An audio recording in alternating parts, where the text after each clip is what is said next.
어느 유력 정치인이 한 대학 강연에서 조크로 강연을 시작을 했습니다. 국회의원과 파리의 공통점이 있다고 합니다. 무엇일까요? 한번 알아맞혀 보실래요? 바로 신문에 때려 맞는다라는 것입니다. 국회의원은 신문으로 대표되는 여론에 두드려 맞고 파리는 신문 뭉치에 때려 잡힌다라는 것이죠. 걸어다니는 헌법기관이라고 하는 국회의원이라 할지라도 여론 앞에서는 꼼짝을 못합니다. 그래서 늘 이슈를 만들고 여론을 자신에게 유리한 쪽으로 끌려고 하는 것이죠. 이제 예수님의 지상 사역이 막바지로 향합니다. 주님은 제자들을 데리고 이제는 가이사랴 빌립보라고 하는 지역으로 이동을 하십니다. 그런데 이 장소는 예수님께서 주로 활동하셨던 갈릴리 지역이 아니었습니다. 갈릴리 호수 지역이 아니라 거기에서 약 북쪽으로 40km 정도 떨어져 있는 곳이었습니다. 예루살렘에서는 200km나 떨어져 있는 그러한 장소였습니다. 이곳은 이름부터가 좀 특이하죠. 가이사, 시절을 말하죠. 빌립보, 헤롯 빌립이 아마 이곳에 도시를 재건하면서 도시를 변화시키면서 리모델링을 하면서 황제를 높이려는 마음으로 이렇게 이름을 지었을 것입니다. 가이사랴 빌립보, 이곳은 바로 로마 황제 가이사를 기념하는 도시고요. 그리고 이곳에는 그 로마 황제를 신처럼 숭배하는 거대한 신전이 우뚝 서 있습니다.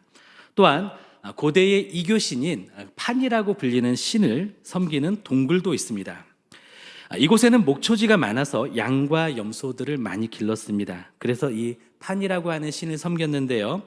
그는 바로 반인 반수의 신이었습니다. 우리가 판타지 영화 같은 데 보면은 하반신은 염소의 다리고 상반신은 사람인데 머리에 염소의 뿔이 달려있는 그런 형태의 신이었습니다.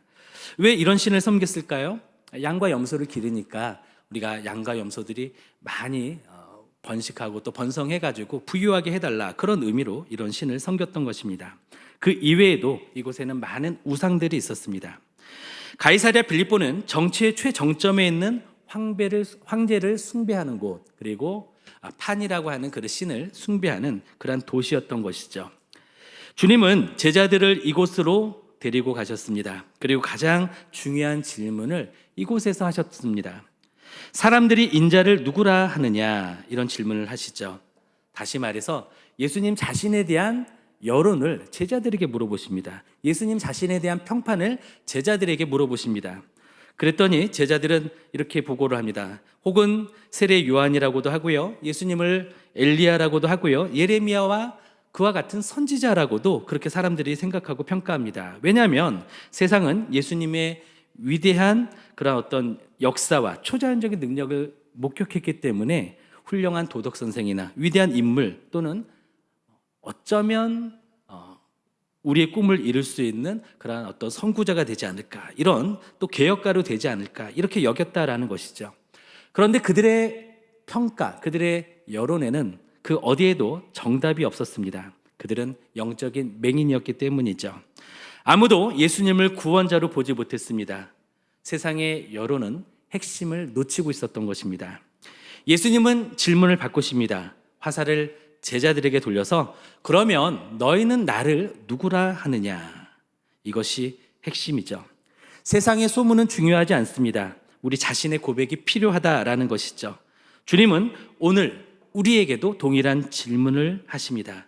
너희는 나를 누구라 하느냐. 이것은 우리의 인생에 있어서 성패를 좌우하는 질문인 것입니다. 어떻게 대답해야 할까요? 말씀을 세 가지로 함께 살펴보기를 원하는데요. 첫째로, 카더라를 말하지 말고 자신의 중심으로 고백해야 합니다. 세상 사람들은 언제나 카더라라고 하는 소문을 가지고 이야기를 합니다. 사람들은 예수님에 대해서 어느 정도 인지하고 알고 있습니다. 그래서 우리가 도덕 교과서나 아니면 일반적인 상식으로 예수님을 훌륭한 선생이나 또 사회 개혁가로, 또 인류 역사에 지대한 영향을 끼친 분으로, 기독교의 창시자로 그렇게 여기기도 합니다. 또 4대 성인의 한 분으로 그렇게 여기기도 합니다. 그런데 이것은 세상의 평판일 뿐, 여론일 뿐, 주님께서 원하시는 정확한 핵심이 아니라는 것이죠. 주님은 우리가 세상 정보로 가득 차서 그러한 정보를 그저 전달해가지고 하나님께 평가하는 것, 이것을 바라는 것이 아닙니다. 바로 우리가 인격적인 고백으로 우리 신앙을 주님께 고백하기를 바라시는 것입니다. 주님께서 질문하셨을 때 다른 제자들은 주저합니다. 그러나 역시 제자들의 대표답게 수제자인 베드로는 나섭니다. 함께 말씀을 봅니다. 우리 16절, 17절 말씀을 함께 보시겠습니다. 시몬 베드로가 대답하여 이르되 주는 그리스도시요 살아계신 하나님의 아들이시니이다. 예수께서 대답하여 이르시되 바요나 시몬아 내가 복이 있도다. 이를 내게 알게 한 이는 혈육이 아니요 하늘에 계신 내 아버지시니라. 아멘. 베드로는 제자들의 대변인이었습니다. 그는 대표로 고백을 하는데 이 고백이 그야말로 역사적인 고백이 됩니다. 이 고백 안에는 두 가지의 핵심 진리가 담겨 있습니다. 첫째로 예수님은 바로 그리스도라는 표현입니다. 그리스도는 헬라어 메시아의 히브리어 메시아의 헬라어 음역이라 할 수 있습니다. 메시아의 뜻은 무엇이죠? 기름 부음을 받았다라는 뜻을 가지고 있습니다.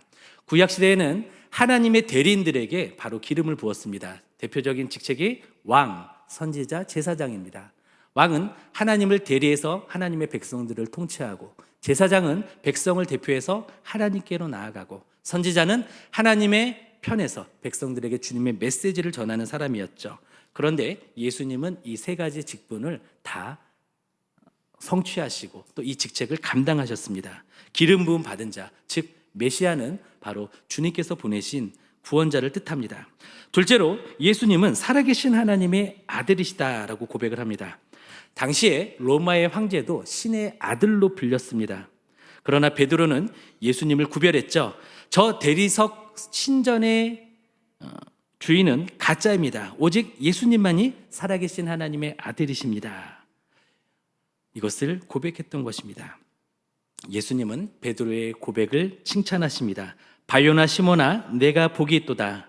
그러나 한 가지 분명히 하시죠. 그가 고백했던 것은 그가 주님을 정확히 이해하고 그의 중심이 주님을 온전히 믿음으로 고백했다라는 것, 그 이상의 의미가 있습니다. 왜냐하면 그것은 바로 하나님께서 그에게 고백할 수 있도록 힘을 주셨기 때문이죠.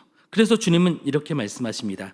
이를 내게 알게 한 이는 혈육이 아니요 하늘에 계신 내 아버지시니라.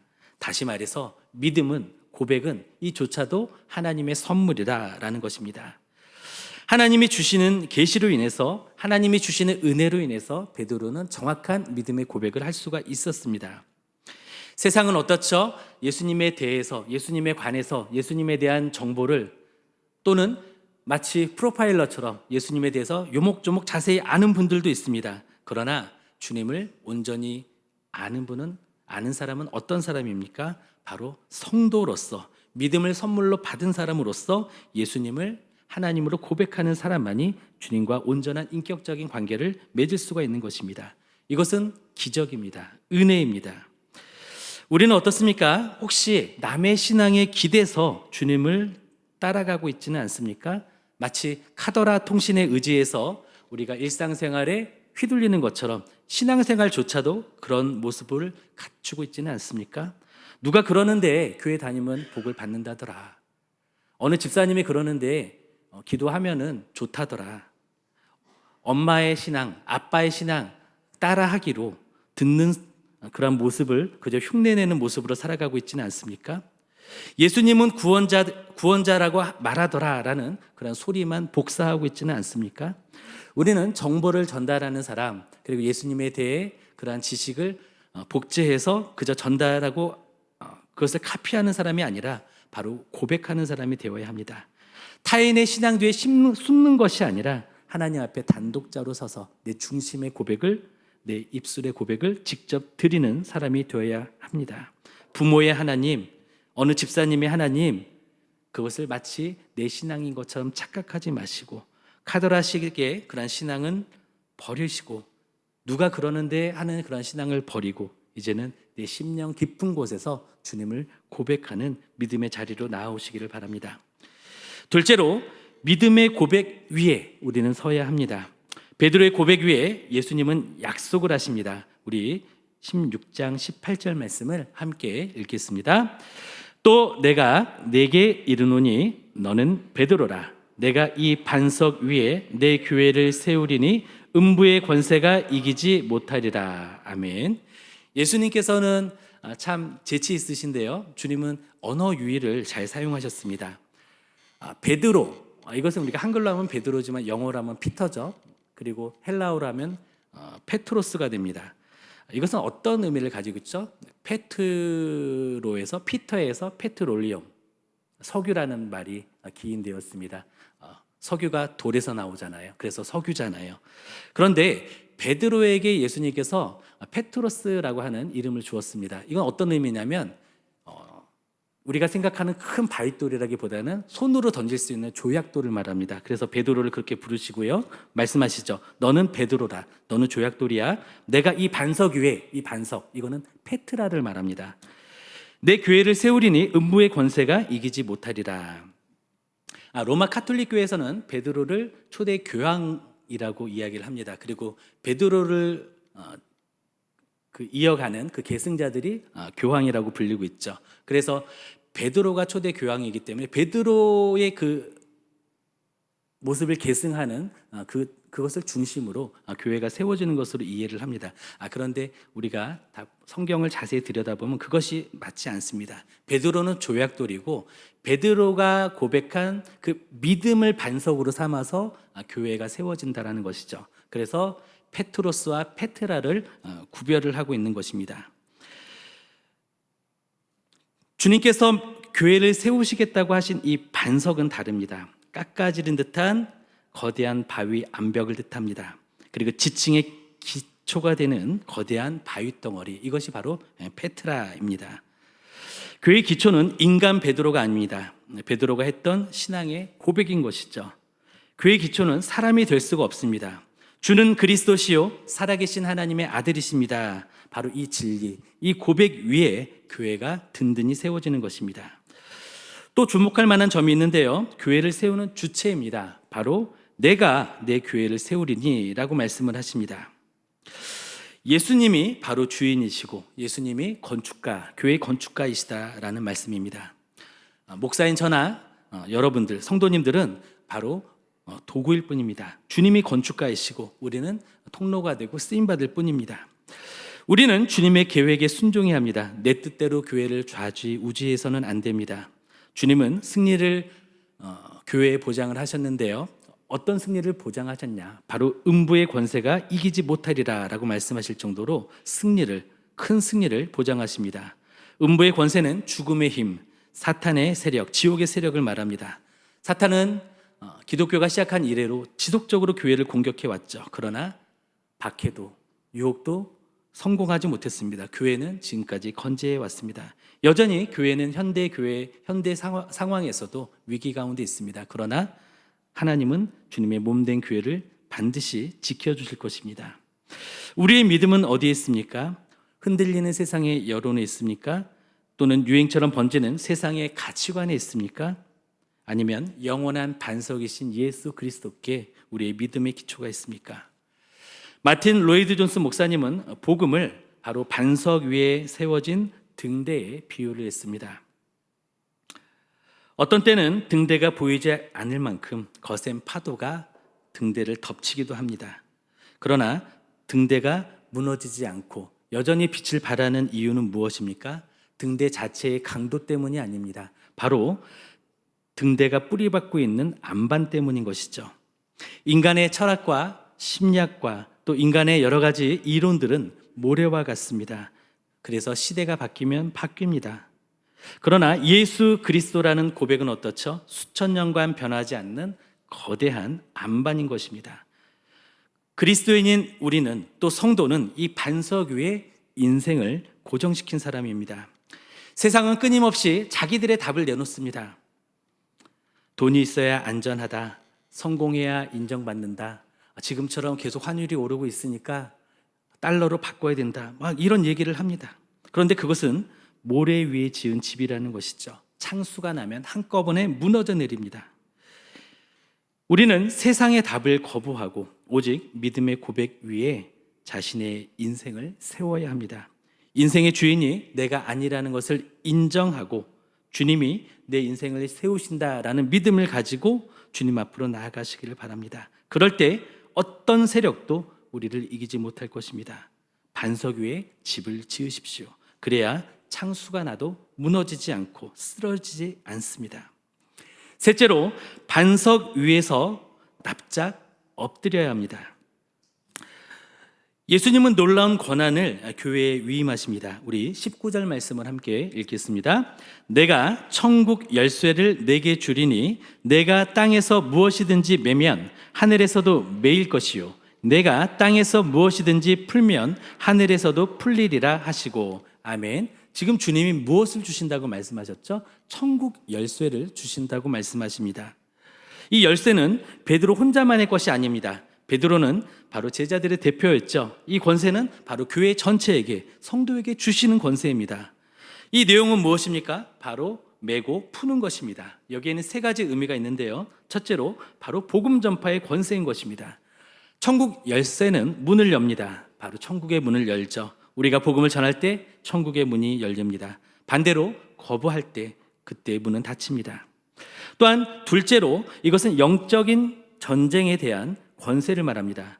맨다라는 것은 사탄을 결박하는 것입니다. 예수의 이름으로 적들을 우리는 묶을 수가 있습니다. 푼다라는 것은 포로된 그러한 포로민들을 자유케 한다라는 것입니다. 우리는 기도로 묶인 것을 풀고 또 그들에게 부과된 멍에를 꺾을 수가 있는 것이죠. 셋째로 진리를 분별하는 권세를 의미합니다. 무엇이 죄인지 무엇이 의인지 우리는 선포할 수 있는 것입니다. 그리고 여기에는 중요한 문법적인 사실이 있는데요. 하늘에서도 매일 것이요 라고 말씀합니다. 마치 내가 여기서 매면 하늘에서 그 다음에 순차적으로 매인다, 이렇게 우리는 이해하기가 쉬운데 이것은 반대입니다. 신적 수동태라는 표현을 쓰는데요. 하늘에서 이미 매인 것을 우리가 매고 하늘에서 이미 풀린 것을 우리가 푼다라는 뜻입니다. 우리 마음대로 결정하는 게 아닙니다. 하늘의 뜻을 이 땅에서 우리는 집행하게 된다라는 그런 의미를 가지고 있습니다. 교회의 주인은 누구이시라고요? 바로 주님이십니다. 우리는 주님의 대리자입니다. 주님의 뜻대로 행할 때 하늘의 능력이 임합니다. 이 권세는 반석 되신 주님 앞에 납작 엎드릴 때 비로소 나타나는 것입니다. 내가 주인이 되면 이 능력은 사라집니다. 하나님은 일하지 않으십니다. 내 뜻이 아니라 주님의 뜻이 이루어지이다. 우리는 이렇게 고백하면서 납작 엎드려 주님 앞에 매달릴 때 하늘의 권능이 임하는 것입니다. 주님은 우리에게 천국 열쇠를 주셨습니다. 이것을 주머니에 넣고 다니지 마시기를 바랍니다. 사용하시기를 바랍니다. 또 이것을 하찮게 사용하지 않기를 바랍니다. 마치 거지에서 왕자가 된 그 사람이 옥새를 못 알아보고 호두를 깔 때만 사용했던 것처럼, 호두 망치로만 사용했던 것처럼 기도를, 권세를 이런 식으로만 사용하지 않으셨으면 좋겠습니다. 옥새는 뭐죠? 찍히는 순간 법이 됩니다. 찍히는 순간 그것은 모든 백성들에게 영향력을 미치게 됩니다. 주님께서 우리에게 주신 이 열쇠, 천국의 열쇠를 그와 같이 사용하시면 좋겠습니다. 복음을 전해서 닫힌 문을 여시기를 바랍니다. 기도로 사탄의 결박을 끊으시기를 바랍니다. 죄의 매인 이웃을 풀어주시기를 바랍니다. 다시 한번 강조드리지만 이 열쇠는 우리의 욕심을 위해서 쓰는 것이 아닙니다. 주님의 뜻 앞에 납작 엎드릴 때 이 열쇠는 권세로 나타납니다. 우리 자신의 뜻을 관철시키려는 용도로서 이 열쇠를 사용하는 것이 아니라 주님의 뜻을 분별하고 그 뜻을 이루기 위해서 무릎 꿇고 기도하시기를 바랍니다. 엎드려 매달리시기를 바랍니다. 말씀을 맺겠습니다. 예수님께서는 이러한 놀라운 고백을 받으셨습니다. 그런데 정작 이것을 사람들에게 알리지 말라고 하십니다. 왜 그러셨을까요? 왜냐하면 이것을 사람들이 그 당시에는 들을 준비가 되어 있지 않았기 때문이죠. 당시의 사람들은 정치적인 메시아를 기대했습니다. 그래서 메시아가 오면 어떻게 한다고 생각했었을까요? 메시아가 군마를 타고 와서 많은 군사들을 동원하고 백성들을 이끌어서 그들을 정복한 로마 제국을 뒤집어 버리고 선택받은 민족인 자신들을 모든 민족 위에 뛰어나게 하고 번영하게 하고 은혜와 축복을 누리게 할 것이라는 이런 정치적인 기대, 물리적인 기대를 갖고 있었기 때문에 주는 그리스도시요 살아계신 하나님의 아들입니다. 이것이 모든 사람들에게 알려지고 회자될 때 폭동이 일어날 수가 있었을 것입니다. 아직 때가 이르지 않았기 때문에 사람들에게 이 고백을 알리지 말라고 하셨습니다. 그러나 지금은 다르죠. 부활 이후의 상황은 변했습니다. 성령이 임하셨습니다. 비밀은 해제되었습니다. 그리고 우리가 이미 알고 있듯이 부활하신 예수님께서는 제자들에게 말씀하셨죠. 땅 끝까지 예수 그리스도의 복음을 전파하라고, 성부와 성자와 성령의 이름으로 세례를 주고 그들을 제자 삼으라고, 가르치라고 그렇게 말씀하셨습니다. 필립 얀시는 주님의 사역을 위장한 왕의 잠행으로 묘사를 합니다. 주님은 십자가를 향해 낮은 곳으로 가셨죠.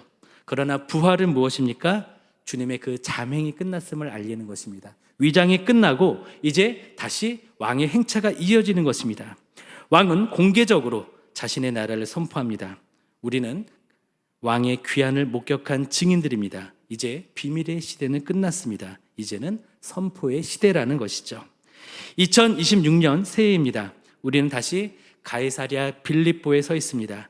세상은 여전히 묻습니다. 예수님이 누구신데? 라고 묻습니다. 그런데 우리는 타협하지 않기를 바랍니다. 베드로처럼 고백하기를 원합니다. 예수님은 나의 그리스도이십니다. 살아계신 하나님의 아들이십니다. 이것이 내 중심에서, 내 영혼에서 나오는 내 입술의 고백이 되기를 원합니다. 이 고백 위에 우리의 인생을 다시 정립하기를 원합니다. 그 인생은 반석 위의 집입니다. 음부의 권세가 무너뜨리지 못합니다. 주님이 주신 천국 열쇠를 사용하십시오. 닫힌 문을 열고 묶인 것을 푸시기 바랍니다. 이것이 세상 여론에 대한 우리의 믿음의 대답인 것입니다. 주님의 은혜로 승리하는 우리, 행동하는 걸작품, 움직이는 교회가 되기를 이 아침에 결단하기를 원합니다. 이 위대한 고백으로 세상을 변화시키는 우리 모두가 되시기를 예수님의 이름으로 축원드립니다. 아멘. 기도하시겠습니다. 하나님 아버지, 세상의 헛된 소리에 흔들리지 않게 하여 주시기를 원합니다. 예수님만이 나의 주님이심을 고백합니다. 이 믿음의 반석 위에 우리의 가정과 교회를 세워주소서. 우리에게 주신 천국 열쇠로 겸손히 기도하며 죽어가는 영혼을 살리게 하여 주시옵고, 우리가 이 땅에 빛과 소금의 역할을 감당하며 온전한 축복의 통로가 되도록 이끌어 주시기를 간구하며 소원합니다. 감사드리오며 예수님의 이름으로 기도드립니다. 아멘.